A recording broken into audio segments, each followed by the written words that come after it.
Rolling. Teenage एक ऐसा समय जहां आप बहुत सारी गलतियां करते हो।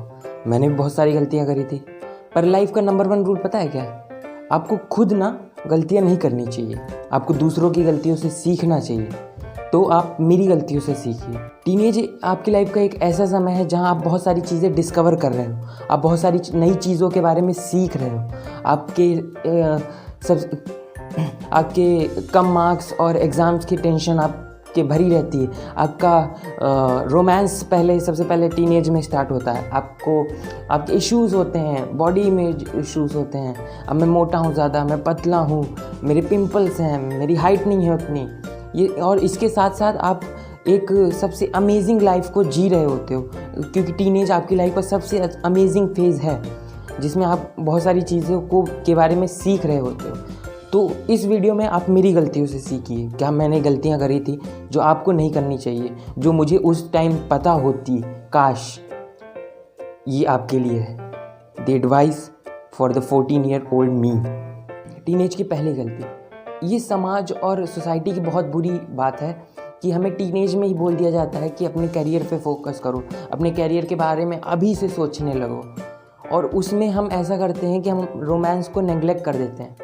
तो गलती ये है कि आप रोमांस को नेग्लेक्ट मत कीजिए और पढ़ाई को भी नेग्लेक्ट मत करिए, क्योंकि ये करियर चूज़ करने के और करियर के पीछे भागने के टेंशन के स्विमिंग पूल में रोमांस को नेग्लेक्ट करना बिल्कुल गलत बात है। अगर आपने किसी को दिल दे दिया है तो कोई बहुत बड़ी बात नहीं, बट आप उस पर इमोशनली डिपेंडेंट मत हो जाइए।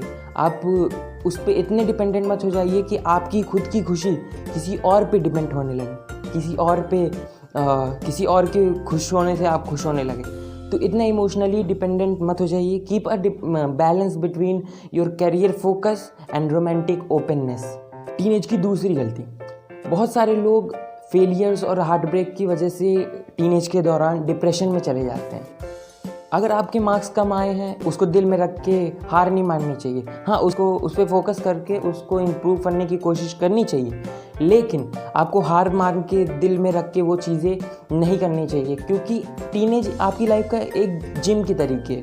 वो आपको आगे की लाइफ के लिए तैयार कर रहा है। आपके आगे की लाइफ में भी बहुत सारे हार्ट ब्रेक्स होंगे, फेलियर्स आएंगे, getting bad marks, firing from a job, बहुत सारी चीज़ें अपनी लाइफ में, बहुत सारे अप्स एंड डाउन्स होने हैं। तो आप अभी से उसको हार मान के मत बैठ जाइए कि हाँ यार अब कुछ नहीं हो रहा। फोकस रखिए अपने जिस चीज़ में आपके कम मार्क्स हैं, जिस चीज़ में आप फेल हो रहे हैं, उस पर फोकस करके उसको इम्प्रूव करिए, उसको आगे बढ़ने की कोशिश करिए।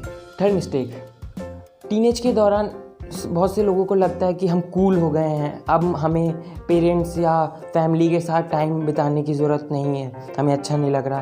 तो मैं बताना चाहूँगा कि आप जब 25 साल के हो जाओगे, 30 साल के हो जाओगे, तो आपको लगेगा कि मेरे साथ कौन था इस पूरे टाइम में। तो वो होंगे आपके पेरेंट्स। आपके पेरेंट्स ही हैं जो हमेशा आपके साथ रहने वाले हैं, और उनके साथ कम से कम पूरे दिन में एक बार तो बैठिए, 15-20 मिनट कम से कम बिताइए पूरे दिन में अपने पेरेंट्स के साथ। और जो टीनेज के दौरान आपके दोस्त बनेंगे, जो कॉलेज हैं, स्कूल फ्रेंड्स बनेंगे, उनके साथ भी उनके साथ जो बॉन्डिंग होगी, वो आपको जो मेमोरीज़ देगी ना, वो आपकी लाइफ लॉन्ग मेमोरीज़ रहेंगी, हमेशा आपको याद रहेंगी, हमेशा आप इसको याद करके खुश हो सकोगे। तो उस फ्रेंड के साथ मेमोरीज़ क्रिएट करिए, बाहर जाइए, उनके साथ टाइम स्पेंड कीजिए, लेकिन उसके साथ साथ पढ़ाई पे भी ध्यान रखिए। फोर्थ रूल, नेगेटिव लोगों के साथ भी बॉन्डिंग अच्छी रखिए। Let's take an example. If आपके साथ कोई नेगेटिव पीपल है, क्योंकि आपकी जो फ्यूचर होगा, आपका जो सराउंडिंग होगा, उस पर डिपेंड करेगा आपके सराउंडिंग में कैसे लोग हैं, पॉजिटिव लोग हैं या नेगेटिव लोग हैं। तो उस पर डिपेंड करेगा कि आपका फ्यूचर कैसा होने वाला है, आप कैसे आगे बढ़ोगे, आपके फ्यूचर में क्या क्या चीज़ें होंगी, वो आपकी सराउंडिंग पे बहुत ज़्यादा डिपेंड करता है। इसलिए आपके सराउंडिंग को अच्छी रखिए। लेकिन इफ़ कोई नेगेटिव पर्सन है आपके सराउंडिंग में, देन आप उसको धीरे धीरे कट ऑफ करिए। इफ़ आपको लग रहा है कि वो नेगेटिविटी फैलाने की कोशिश कर रहा है, तो उसको धीरे से कट ऑफ कर दीजिए।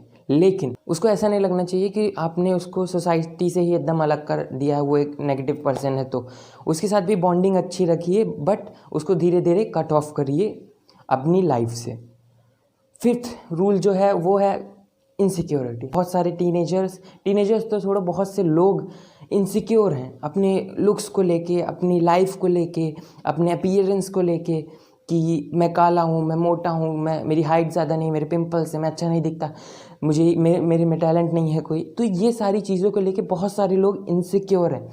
ऐसा कुछ नहीं है। God have created us equal. सारे इंसान एक जैसे हैं। कुछ अपनी एबिलिटी को यूज़ करके बहुत आगे बढ़ चुके हैं टैलेंट पे अपने टीनेज में ही, लेकिन आप भी टैलेंट किसी टाइम की मोहताज नहीं होती कि मतलब तुम 19 साल के हो गए तो तुम कोई चीज़ सीख नहीं सकते। आप कभी भी सीख सकते हो, सीखने की कोई उम्र नहीं होती, लेकिन आपको सीखना पड़ेगा। खुद के अंदर एबिलिटी लाइए। दुनिया के कहने से कोई फ़र्क नहीं पड़ता कि आप टीनेज में आ गए, आपके अंदर कोई टैलेंट नहीं है। दुनिया कहने से कोई फ़र्क नहीं पड़ता।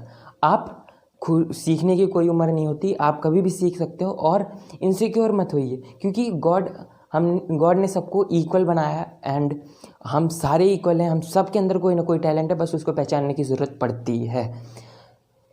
तो यही थी मेरी 5 गलतियाँ या 5 रूल्स टीनेज के जो आपको फॉलो करने चाहिए। आप ये सारी गलतियाँ ना करिए जो मैंने करी। First, don't neglect romance and don't neglect your career focus. Second, don't be in depression, don't get depressed. Third, spend time with your family, with your friends, जो भी कॉलेज एंड स्कूल फ्रेंड्स आपके बनते हैं, क्योंकि वो बहुत अच्छी memories आपको लाइफ लॉन्ग के लिए देंगे। फोर्थ, आप नेगेटिव लोगों के साथ भी बॉन्डिंग अच्छी रखिए। भले ही आप उनको कट ऑफ कर देते हैं अपनी लाइफ से, लेकिन उनसे के साथ बॉन्डिंग अच्छी रखिए। फिफ्थ, इनसिक्योर मत होइए अपनी लाइफ को लेके, अपनी चीज़ों के लेके, अपने पर्सनल चीज़ों को लेके, किसी भी चीज़ों को लेके इनसिक्योर मत होइए। God has created us equal and everybody has a talent. बस उसको पहचानने की ज़रूरत पड़ती है, किसी अपने अंदर के टैलेंट को पहचानने की ज़रूरत पड़ती है। That's it for this video. Thank you for watching this video. I hope I was clear on all the mistakes, and if कोई mistake बच गई है then comment down and I'll be there with you all in next video. तब तक के लिए peace out and stay safe and stay home. हाँ, subscribe and like करना मत भूलना please. Like this video if you like it. Please subscribe to my channel if you haven't, because 84% people are still there who watch my video and haven't subscribed to my channel. I don't know what is the reason, but please one subscribe will matter to me. आपको उतना फ़र्क नहीं पड़ता होगा, but it matters to me. तो thank you for watching again and see you all in next video. तब तक के लिए peace out and comment down what you all wanna see next if you wanna see any special video. Thank you.